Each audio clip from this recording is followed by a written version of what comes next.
There's been a lot of discussion recently about CBS News, which is now under the control of Barry Weiss, and in particular about this segment that was done by 60 Minutes, which is the kind of flagship CBS News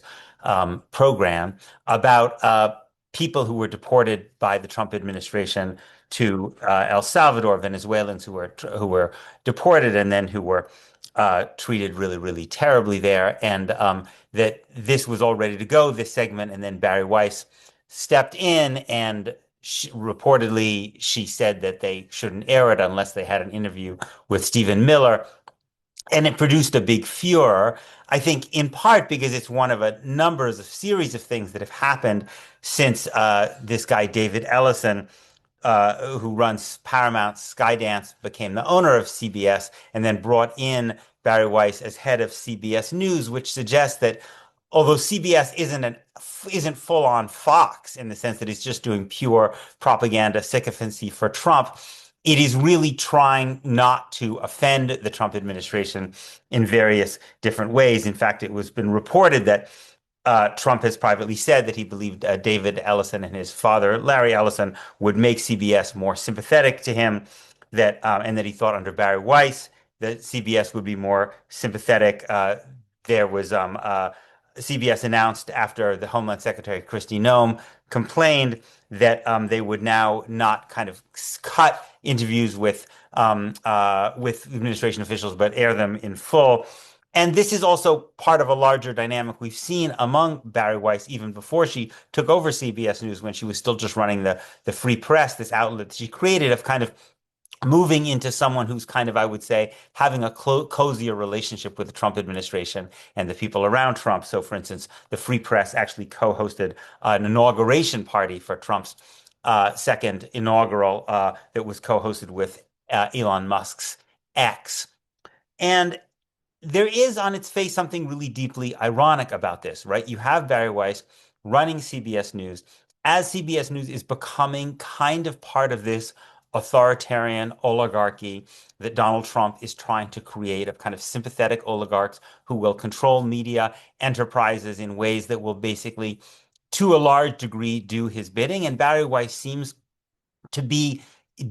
playing a role in that. And yet Barry Weiss, in an earlier part of her career, kind of really made her name as someone who spoke out very, very forcibly about free speech and about not being cowed, journalists not being cowed from taking unpopular opinions. She kind of famously or infamously, depending on how you looked at it, kind of resigned from the New York Times. And when she left the New York Times, she wrote that it was no longer upholding, quote, the centrality of the free exchange of ideas to a democratic society, that, quote, self-censorship has become the norm, and that, quote, stories are chosen and told in a way to satisfy the narrowest of audiences. And so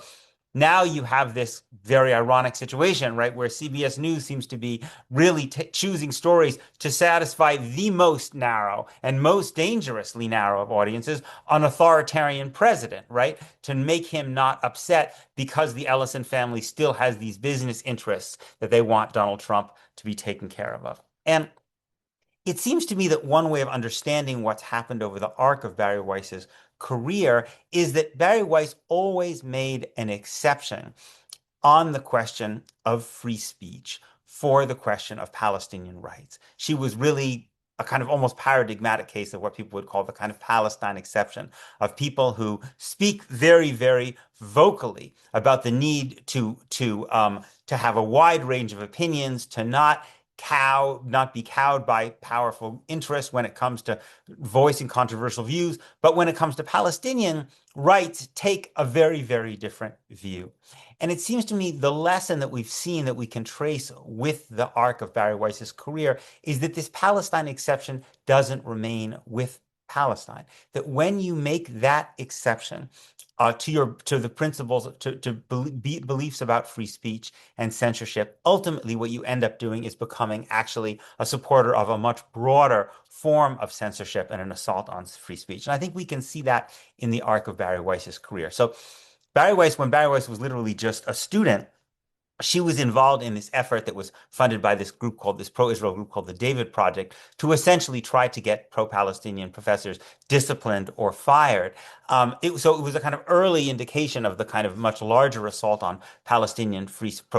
speech on campus that we've now seen in such dramatic ways in the last couple of years. And Bari Weiss was literally, and her organization and her efforts were denounced by the American Civil Liberties Union as a threat to free speech. Um, and it seems to me that one of the legacies of this, if you look at her career,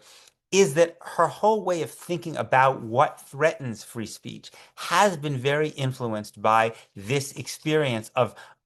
making an exception for Israel, which is that Barry Weiss has very generally tended to describe threats to free speech as coming from below and not from above. That her career has been involved in suggesting that the threats to free speech come not from powerful corporations and government, but from the kind of the woke mob, right? And I think that's partly her orientation is that way because, in fact, the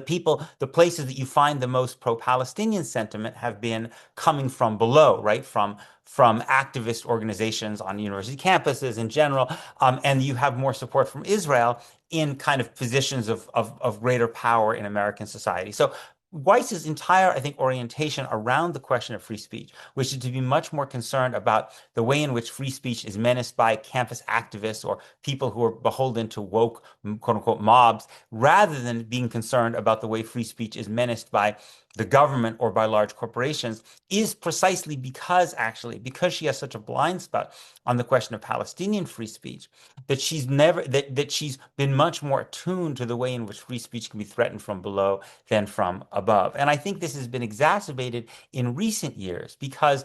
the days in which I think if you're a very, very zealous supporter of Israel, as she is, that you could believe that you were going to win the argument for Israel in the marketplace of ideas, I think that's become much harder to sustain in the last few years. As we've seen that American public opinion has moved quite sharply in both parties, among the masses of both parties in an anti-Israel direction. And so if your primary focus is, and Barry Weiss has been very open about this is one of the defining elements of her career, is maintaining American support for Israel. If that's your primary focus, and in a situation in which American public opinion is moving sharply away from Israel, essentially the only way that you're going to be able to maintain this unconditional support to do that work is to move closer into relationship with oligarchic power, corporate leaders like the Ellisons, who themselves have been very, very explicit about how they're motivated by their support for Israel. Larry Ellison, David Ellison's father, gave the largest donation ever to the Friends of the IDF. It was reported that that was one of the reasons he chose Bari Weiss to head CBS News, was precisely because of her support for Israel. And of course, to be now in alliance with the Trump administration itself, which has used these really extraordinarily repressive tactics to try to shut down pro-Palestinian speech. So the point that I'm making is that this Palestine exception, I think we can see in Barry Weiss's career a really good illustration of how the pro-Palestine exception doesn't remain just in Palestine. Because when you make an exception for the free speech of people who care about Palestinian rights, and your effort and your desire is to keep them from gaining a foothold in American politics, especially in this moment, you end up thinking about free speech and you end up cultivating a set of alliances with people who are interested in shutting down free speech, not only on the question of Palestinian freedom, but interested in shutting it down much more generally because they are part of an authoritarian effort. And so now you see Barry Weiss essentially in a kind of de facto alliance or coalition with the Trump administration in its efforts not only to stifle pro-Palestinian protests, but to stifle criticism of the Trump administration in general. And I think we can see a clear line of how you get from this exception made for Palestinian free speech to a larger opposition to free speech in general, and someone who used to speak very, very boldly about the idea of a liberal, about freedom of speech, about a liberal society, about heterodox views, now at this point in her career, essentially becoming part of this oligarchic authoritarian media system.